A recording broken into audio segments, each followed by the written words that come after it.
Varra Ravindra Reddy statement ఇప్పుడు సంచలనాత్మకమైంది. ఏదైతే భారతీయ cements కంపెనీలో పనిచేస్తున్న నేను 2012లో వైకాపా సామాజిక మాధ్యమ విభాగంలో కార్యకర్తగా చేరిన అప్పట్లో గుర్రంపాటి దేవేంద్రరెడ్డి సమన్వయకర్తగా ఉండేవారు. రాష్ట్ర వ్యాప్తంగా మండల, నియోజకవర్గ, జిల్లా స్థాయిలో వాట్సాప్ గ్రూపులు ఏర్పాటు చేసుకుని కార్యకర్తల ద్వారా పోస్టులు పెట్టేవాళ్ళం. జగన్పై వ్యతిరేక వ్యాఖ్యలు చేసేవారితో పాటు వారి కుటుంబాల్లోని మహిళల పరువు ప్రతిష్టల భంగం కలిగిస్తూ సమాజంలో తలెత్తుకోకుండా చేసే అసభ్యరాతలు, మార్ఫింగ్ ఫోటోలను మాకు పంపిస్తే ఫేస్బుక్, వాట్సాప్ ఎక్స్పోస్టులు పెట్టేవాళ్ళమని వాంగ్మూలంలో వర్రా పేర్కొన్నారు. 2019 వైకాపా అధికారంలోకి వచ్చాక ఐడ్రీమ్ ఛానల్ యజమాని చిన్న వాసుదేవరెడ్డి ఏపీ డిజిటల్ కార్పొరేషన్ అధిపతిగా ప్రభుత్వం నియమించింది. ఏపీ డిజిటల్ కార్పొరేషన్ విభాగం నుంచి వాసుదేవరెడ్డికి నెలకు 3.5 లక్షల జీతం చెల్లిస్తూ వైకాపా డిజిటల్ మీడియా కోఆర్డినేటర్గా జగన్ నియమించారు. తాడేపల్లిలో నడుపుతున్న డిజిటల్ కార్పొరేషన్ ద్వారా 65 మంది సిబ్బందికి జీతాలు ఇస్తూ వారిలో 12 మందిని పార్టీ పనుల కోసం వినియోగించుకున్నారు. ఈ 12 మంది చేత ఫోటోలు మార్ఫింగ్ చేయించి అసభ్యకరంగా మార్చేవారు. వాటిని మేము పోస్ట్ చేసేవాళ్ళమని వర్రా వివరించారు అన్నటువంటి పాయింట్ని ఇక్కడ ప్రధానంగా హైలైట్ చేశారు. ఇందులో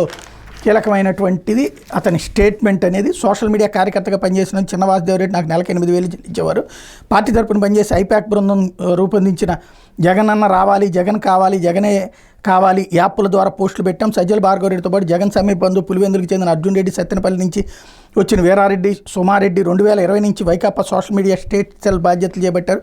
వాళ్ళ ఆదేశాల మేరకు మేము నడుచుకున్నాం. టీవీ చర్చా వేదికలు, యూట్యూబ్ ఛానల్లో వైకాపాపై విమర్శలు చేసే ప్రతిపక్ష పార్టీల నేతలను లక్ష్యంగా చేసుకుని వాళ్ళపై అసభ్యకరమైన పోస్టులు పెట్టేవాళ్ళమని రవీంద్రరెడ్డి వివరించారన్నటువంటి వార్తని హైలైట్ చేశారు. భార్గవరెడ్డి చేతికి పగ్గాలు రావడంతో మరింత విజృంభించి కార్యకలాపాలు నడిపి 40 వరకు యూట్యూబ్ ఛానల్, సామాజిక మాధ్యమాల వేదికగా దోషులతో కూడిన పోస్టులు పెట్టాం. శ్రీరెడ్డి, పీడీటీవీ, జానీ వంటి యూట్యూబ్ ఛానళ్లకు అసభ్యకర కంటెంట్ వెళ్ళేది. ఇందుకోసం రాష్ట్ర స్థాయిలో 130 మంది పనిచేస్తుండగా వారి వద్ద 400 సామాజిక మాధ్యమం గ్రూపులు ఉండేవని వర్రా వెల్లడించారు.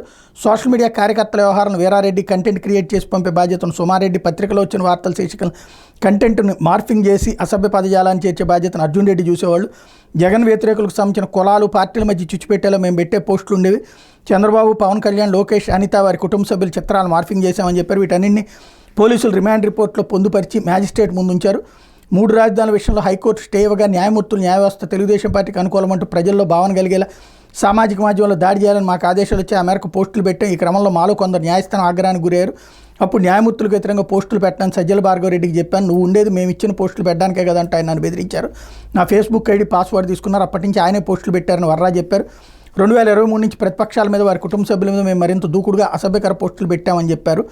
వైఎస్ షర్మిల, వివేకా కుమార్ సునీత జగన్కు వ్యతిరేకంగా మాట్లాడడాన్ని జీర్ణించుకోలేక వాళ్ళిద్దరిపై అసభ్య పోస్టులు తయారు చేసి ఎంపీ అవినాష్ రెడ్డి తన పిఏ రాఘవరెడ్డి ద్వారా మాకు పంపారు. వాటిని నా పేరు మీద సామాజిక మాధ్యమాల్లో పెట్టారని వర్రా వివరించారు. షర్మిల, సునీతతో పాటు విజయమ్మని కించపరుస్తూ పోస్టులు పెట్టినట్టు పేర్కొన్నారు. రాయలేని, చెప్పుకోలేని పద్యాలంతో కూడిన పోస్టులను రాఘవరెడ్డి తనకు పంపించారని వివరించారు. నా పోస్టులపై హైదరాబాద్లో షర్మిల, సునీత కేసులు పెట్టారు. పులివెందుల్లోని సునీత ఫిర్యాదు చేశారు. రాఘవరెడ్డి సూచన మేరకు తన ఐడితో ఎవరో పోస్టులు పెట్టారంటే ఎదురు కేసు పెట్టాం. ఈ క్రమంలో విశాఖపట్నానికి చెందిన ఉదయభూషణ్ రెడ్డి అనే వ్యక్తిపై పోలీసులు తప్పుడు కేసు నమోదు చేశారు. ఇటీవల ముఖ్యమంత్రి పవన్ కళ్యాణ్ శాంతి భద్రత విషయమై మాట్లాడిన మాటల్ని హోంమంత్రి అనిత తప్పుపట్టినట్టుగా ఫేస్బుక్ పోస్ట్ పెట్టాను. కూటమిలో చీలిక, సామాజిక వర్గాల మధ్య గొడవలు జరగాలనే ఉద్దేశంతో అలా చేశానని వర్రా పేర్కొన్నాడు.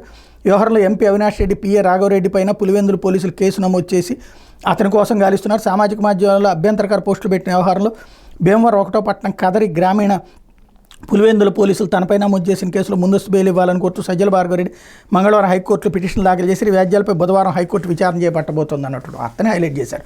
సాధారణంగా ఇలాంటి స్టేట్మెంట్స్ని పోలీసులు ఏ విధంగా తయారు చేస్తే ఆ విధంగానే ఉంటుంది. దాని మీద సంతకం పెట్టేస్తారు. ఆ తర్వాత లెక్క వేరేగా ఉంటుంది. ఈ సోషల్ మీడియా అన్ని పార్టీలు ఆర్గనైజ్డ్గా చేస్తున్నాయి. అదే సందర్భంలో స్వతంత్రంగా పనిచేసే వాళ్ళను కూడా అందులోకి ఇరికించాలన్నటువంటి ప్రయత్నాలు జరుగుతూ ఉంటాయి. ఇవన్నీ ఇప్పుడు వాస్తవంగా చెప్పాలంటే వ్యవస్థల మధ్యన ఒక పోరాటం, ఒక వ్యవస్థని శాంతం తుదముట్టించాలన్నటువంటి ప్రయత్నాలు జరుగుతున్నటువంటి వ్యవహారం.